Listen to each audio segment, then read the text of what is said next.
अस्सलाम वालेकुम जी। इस वीडियो में हम स्कूल ऑफ थॉट्स देखेंगे दो, स्ट्रक्चरलिज्म एंड फंक्शनलिज्म। इनका जो बेसिकली कंपैरिजन हम देखेंगे यहाँ पर कि इन दोनों को किस तरह से कंपेयर किया जा सकता है। माय इंट्रोडक्शन, ये मेरा नाम, क्वालिफ़िकेशन और प्रोफेशन। अब आ जाते हैं इसके कंपैरिजन की तरफ। इसका जो basically comparison structuralism and functionalism देखेंगे कि एक दूसरे से ये किस तरह से डिफरेंट हैं, किस तरह से चीज़ों में डिफ़र करते हैं। It is also called structural psychology. Structuralism को स्ट्रक्चरल साइकोलॉजी भी बोला जाता है। इसके मुकाबले में फंक्शनलिज्म को फंक्शनल साइकोलॉजी बोला जाता है। गिवन बाय विलियम वुंट, ये विलियम वुंट ने दिया था इसको, और यह फंक्शनलिज्म जो है वो विलियम जेम्स ने दिया था। उसके बाद स्ट्रक्चरलिज्म की डेफिनेशन देख लेते हैं। It defines the psychology as a study of elements of consciousness. ये जो स्ट्रक्चरलिज्म है ये बेसिकली किसके अबाउट था? ये था study of elements of consciousness. जो हमारा कॉन्शियसनेस होता है उसके एलिमेंट्स को डिस्कस करता था, उसके एलिमेंट्स को स्टडी करता था, उसके एलिमेंट्स पे काम करता था। इसके मुकाबले में फंक्शनलिज्म आ जाते हैं। It defines the psychology as a study the functions of mental processes. ये जो कॉन्शियसनेस के एलिमेंट्स यानी कि माइंड के एलिमेंट्स थे उनको डिस्कस करता था। उसके उलट ये करता था उनके फंक्शंस को स्टडी, उनके फंक्शंस पर ये फोकस करता था। माइंड के या कॉन्शियसनेस के जो फंक्शन थे उनको ये फोकस करता था। ये कहते थे कि हमें एलिमेंट्स को पहले देखना चाहिए फिर ये समझ आएगी हमें। ये कहते थे कि नहीं जी, हमें अगर आपने चीज़ों को अच्छे से समझना है तो आप उसका फंक्शन देखना पड़ेगा कि वो फंक्शन किस तरह से कर रही हैं। उसके बाद पॉइंट नंबर 4, बेसिकली इसके अंदर क्या है कि किस तरह से अगर इसको हम एक शॉर्ट से सेंटेंस में अगर इसको हमने बताना हो तो किस तरह बता सकते हैं स्ट्रक्चरलिज्म को। What the mental processes are. यहाँ पर वो कहता है कि इसके अंदर ये देखा जाता है कि बेसिकली मेंटल प्रोसेसेस क्या हैं, और ये क्या है, ये किस तरह से पता चलता है, ये उसकी स्ट्रक्चर देख के ही पता चलता है। उसके मुकाबले में जो फंक्शनलिज्म है इसमें क्या था? Why the mental processes are. यहाँ पर ये देखा जाता था क्यों, यानी कि अगर वो हैं तो वो क्यों है, बेसिकली उसके पीछे वजह क्या है, वो ये बात फंक्शन की तरफ चली जाएगी। ठीक है, यहाँ पर वो कहता था what the mental processes are, वो कहता है यहाँ पर why the mental processes are. Point number 5, it involve breaking down the mind and analysing it into the smallest possible parts. यहाँ पर जो पहले हमने बात की कि एलिमेंट्स के बारे में बात की जाती थी, वो कहते हैं कि ब्रेकिंग डाउन माइंड को पार्ट्स में डिवाइड किया जाता है और फिर उसको एनालाइज किया जाता है into the smallest possible parts. जितने भी उनके पार्ट्स किए जा सकें उन पार्ट्स को डिवाइड करके, माइंड को उन पार्ट्स में डिवाइड करके फिर उसको एनालाइज किया जाता है स्ट्रक्चरलिज्म के अंदर। उसके मुकाबले में फंक्शनलिज्म क्या कहता है? Concerned with the functions of mental processes play in our life then on breaking mind into smaller parts. वो कहता है कि माइंड को स्मॉलर पार्ट्स में ब्रेक करने की बजाय हम डायरेक्टली इस कंसर्न्ड होंगे किसके साथ? फंक्शन के साथ। हम माइंड के फंक्शंस देखेंगे, हमने उसको पार्ट्स में ब्रेक करके कुछ नहीं करना, हमारा उससे कोई लेना देना नहीं है। हम तो उसके फंक्शंस को देखेंगे जो कि ज़्यादा मैटर करते हैं फंक्शनलिज्म के ख्याल में, फंक्शनलिज्म के मुताबिक। Focus on the structure of mind, ये माइंड के स्ट्रक्चर पर बात करता है। पीछे भी हमने बात की है। For example analysing conscious spending on the elements of the mind such as perception sensation. Elements structure of mind की बात करता है। ये स्ट्रक्चर ऑफ माइंड किससे बनती है? हमारी परसेप्शन, सेंसेशन, फीलिंग्स वगैरह होती हैं, उनको मिला के। दूसरी साइड पे फंक्शनलिज्म क्या कहता है? Focus on function of mind, ये माइंड के फंक्शन की बात करता है। For example analyse why and how the mind function, क्यों और कैसे जो है माइंड फंक्शन करता है। उसके बाद structuralism point number 7, introspection is the method use to study the mental processes. वो कहता है अगर हमने मेंटल प्रोसेसेस को स्टडी करना है तो हमारे पास एक मेथड है, वो है इंट्रोस्पेक्शन। इंट्रोस्पेक्शन मेथड के थ्रू हम इसको स्टडी करते हैं। स्ट्रक्चरलिज्म की बात हो रही है। दूसरी साइड पे आ जाते हैं, वो कहता है study with the help of mental testing and behaviour method. इसमें डिफरेंट टेक्निक्स यूज़ की जाती हैं इसको स्टडी करने के लिए। मेंटल टेस्टिंग भी हो सकती है, उसके बाद बिहेवियरल मेथड्स भी यूज़ किए जाते हैं। यानी कि इन चीज़ों की बात है फिज़िकल के साथ, ये फंक्शनलिज्म की जो मेजरमेंट है ना, ये फिज़िकली चीज़ों के साथ एसोसिएटेड है कि फ़िज़िकली इसको हम कर सकते हैं। ये इंट्रोस्पेक्शन एक ऐसी चीज़ है कि ये जिसके माइंड की हम स्टडी कर रहे होंगे, ये वो खुद ही बताएगा अपने माइंड को कि माइंड के उसके अंदर क्या चल रहा है, यानी कि खुद ही ऑब्जर्व करके बताएगा, कोई दूसरा नहीं कर सकता। उसके बाद only one method can use to study. Structuralism के अंदर वो कहता है सिर्फ एक ही मेथड ऐसा है जिसके ज़रिए हम इसको स्टडी कर सकते हैं, वो है इंट्रोस्पेक्शन। जबकि फंक्शनलिज्म क्या कहता है, different methods can be use to study. इसमें डिफरेंट मेथड्स यूज़ करके इसको स्टडी किया जा सकता है।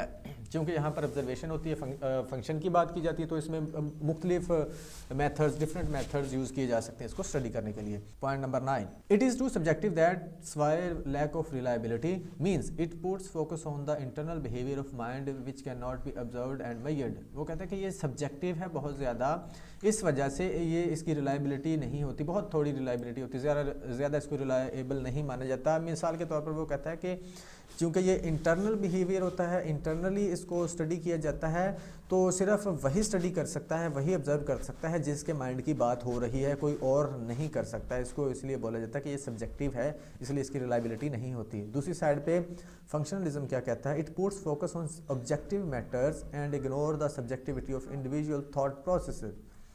वो कहता है ये जो फंक्शनलिज्म है ये एक ऑब्जेक्टिव मेथड है, ये ऑब्जेक्टिविटी रखता है, इसलिए ये बहुत रिलायबल भी है, क्योंकि इसको अच्छे से और मुख्तलिफ लोगों के ज़रिए इसको किया जा सकता है, ऑब्ज़र्व स्टडी किया जा सकता है। और ये जो इंडिविजुअल इसमें जो subjectivity of individual thought process होती है, यानी कि इसमें इग्नोर किया जा सकता है, जो इंडिविजुअल खुद देख रहा है, समझ सकता है, उसको ना भी स्टडी करें, उसको ना भी इन्वॉल्व करें, तो भी इसको स्टडी किया जा सकता है। उसके बाद है point number 10, focus on the internal processes and parts of mind. ये इंटरनल प्रोसेसेस और उसके पार्ट्स पर फोकस करता है। ये कुछ पॉइंट्स ऐसे हैं जो आपको लगेंगे कि ये मिलते जुलते हैं, लेकिन उसको आप दूसरी साइड पे देखेंगे तो वो दूसरा यानी कि फंक्शनलिज्म को इसके साथ अटैच करने के लिए ये लिखे गए हैं points. Focus on the internal process and parts of the mind.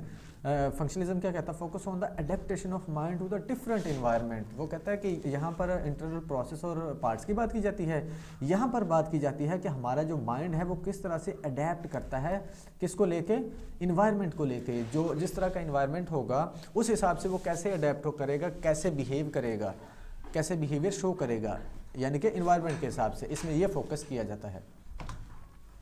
उसके बाद आ जाएगा जी 11, point number 11, find the connection between the elements of mind. यहाँ कनेक्शन फाइंड किया जाता है किसके दरमियान, माइंड के जो एलिमेंट्स हैं उनके दरमियान एक कनेक्शन फाइंड किया जाता है, यानी कि पार्ट्स में डिवाइड करके फिर उसमें कनेक्शन बनाया जाता है कि ये किस तरह से वर्क कर रहे हैं। फंक्शनलिज्म क्या कहता है, find the connection between mind and environment. यहाँ पर इन्वायरमेंट और माइंड के दरमियान कनेक्शन तलाश किया जाता है कि जैसे पिछले पॉइंट में हमने बात की थी कि किस तरह से अडेप्ट करता है इन्वायरमेंट को लेके। Only I can observe and analyse. इसमें सिर्फ ये है कि मैं ही सिर्फ, अगर मैंने अपने माइंड को देखना है तो मैं ही ऑब्जर्व और एनालाइज कर सकूंगा। Any one can observe and analyse.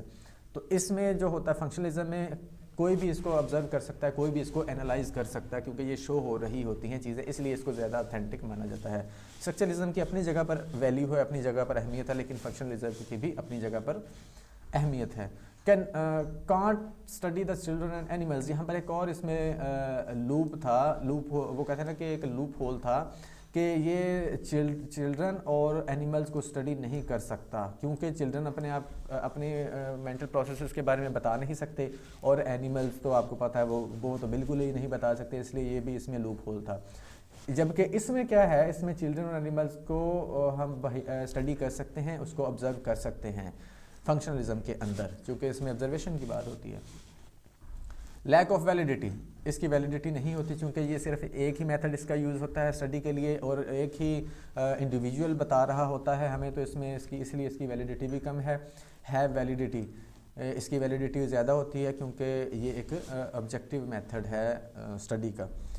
Talk about feeling, thoughts and perception. इसमें बात की जाती है फीलिंग्स, थॉट्स और परसेप्शन वगैरह की, जबकि फंक्शनलिज्म के अंदर टॉक अबाउट इंडिविजुअल डिफरेंसेस। अब इसमें इंडिविजुअल डिफरेंसेस की बात की जाती है। यहाँ पर ये देखा जाता है कि एक शख्स दूसरे से डिफरेंट क्यों है। अब ये देखें, आपको लगेगा कि ये पहली चीज़ें हमने डिस्कस कर ली हैं, ये वाला पॉइंट 15वां स्ट्रक्चरिज्म का, लेकिन इसको दूसरी तरफ हमने जो रिलेट किया है इसलिए इसको लिखना ज़रूरी था।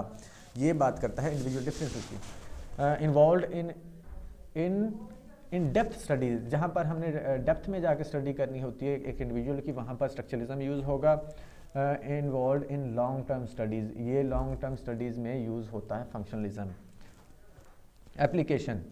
एप्लीकेशन यहाँ कहाँ पर इसको अप्लाई किया जा सकता है स्ट्रक्चरलिज्म को। स्ट्रक्चरलिज्म बेसिकली अपना रोल कहाँ पर प्ले करता है, मैंने आपको पहले बताया कि इसकी अपनी वैल्यू है, स्ट्रक्चरलिज्म की और फंक्शनलिज्म की अपनी वैल्यू है। यहाँ लिंग्विस्टिक्स में यूज़ होता है ये, anthropology, sociology, architecture, psychology and literature में ये यूज़ होता है। जहाँ पर पार्ट्स की बात की जाएगी, कंपोनेंट्स की बात की जाएगी, एलिमेंट्स की बात की जाएगी, वहाँ पर स्ट्रक्चरलिज्म का यूज़ आ जाएगा। ये लिंग्विस्टिक्स में यानी कि लैंग्वेज वगैरह में अगर आपने देखना है तो वो भी लैंग्वेज कैसे बन रही होती है, डिफरेंट पार्ट्स को, डिफरेंट चीज़ों को मिला के एक लैंग्वेज बन रही होती है। तो जहाँ पर पार्ट्स की बात की जाएगी, एलिमेंट्स की बात की जाएगी, वहाँ पर स्ट्रक्चरलिज्म यूज़ होगा। और functionalism society, education organisations etcetera, जहाँ पर फंक्शन की बात की जाएगी वहाँ पर आपका फंक्शनलिज्म यूज़ होगा। तो ये याद रखिएगा। उम्मीद है कि आपको ये इसका डिफरेंस समझ आ गई होगी। अगर आपको वीडियो अच्छी लगी है तो इस चैनल को सब्सक्राइब कीजिएगा और इसको दूसरों के साथ शेयर भी कीजिएगा। Thank you so much.